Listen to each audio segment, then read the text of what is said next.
What's up everyone, it's Fabrício here, and today I'm gonna introduce myself to you guys so you can get to know me a little better. And I'm gonna do it by talking about how I've learned English and what I think is crucial in the process of learning English.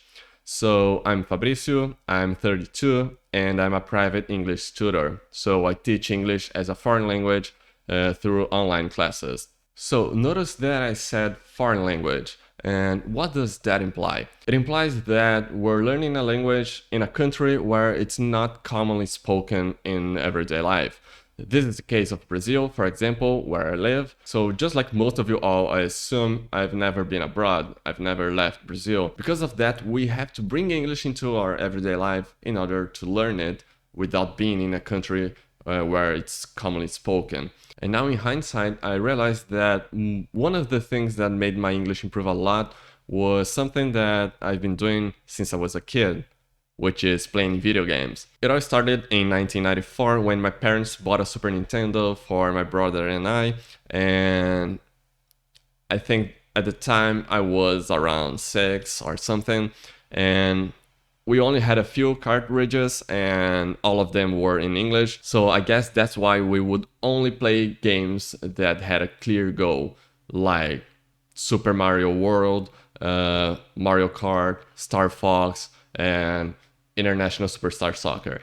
But we had Zelda too, and that was a game that at the same time that we loved, we also would get stuck a lot in the game because we were supposed to follow the story, and since we didn't know any English, we were kind of playing the game like by trial and error, and sometimes it didn't work, so we would only get it so far in the game, and then we had no idea what's supposed to happen next. At the same time, we are also into PC gaming, so eventually online PC games became a thing, and around 2003 we started playing Tibia. And I was fascinated by Tibia because I was a fan of The Lord of the Rings, and I thought, well, this is the closest that I can get to that.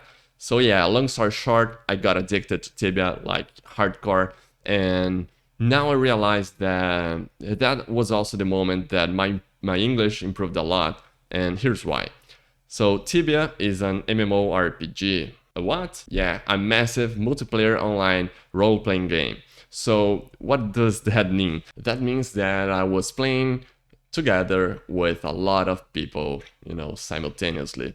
And I would need to talk to them in order to buy or sell items or, to get people to go somewhere.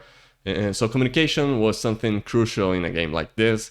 And I was noticing that at the same time that my English back then was not that great, I was making a lot of mistakes probably, but I was trying to communicate, and my idea was, well, I must be better at this game.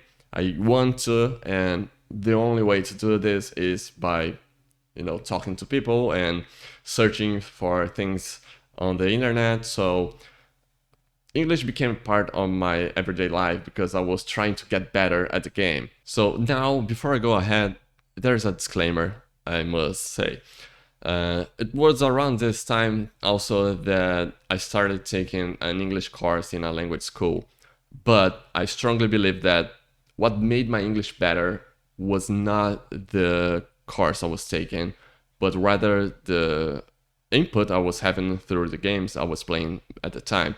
So why do I believe that? Because I would never study for an exam, or I would just do the homework like half an hour before the class, but I wasn't struggling. I didn't have to study for the exams because my English was improving outside of the classroom. But it wasn't always like that, because a year before or so, my grades in English were horrible in regular school. So my point is, it has nothing to do with talent. It has a lot to do with, using the language. It has a lot more to do with how much you're bringing English into your everyday life and how you're actually using it to communicate with people. Because why do we learn a language?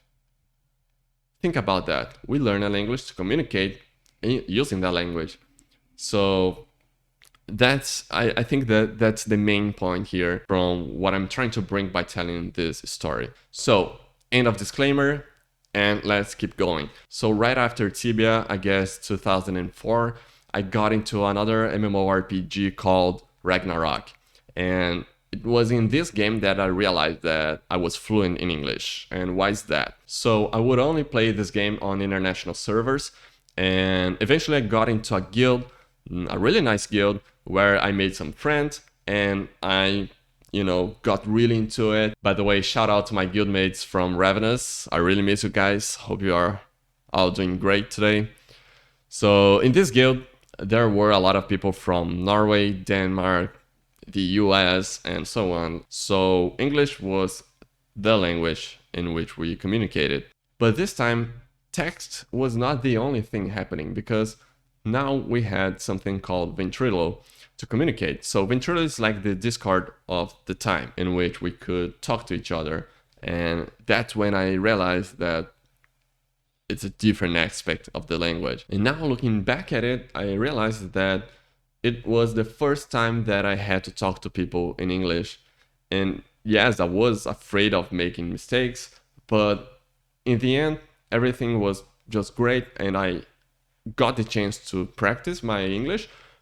Again, I wasn't trying to, I was trying to, get better at the game and having a good time, but English was there. I had to use it in order to do the things that I wanted. So that's my story. And now that I am an English teacher, this is something that I always tell my students, which is bring English into your everyday life and use it, because that's the way that first of all, you're gonna see that you're improving, you're gonna use the language, and that's why we're learning it.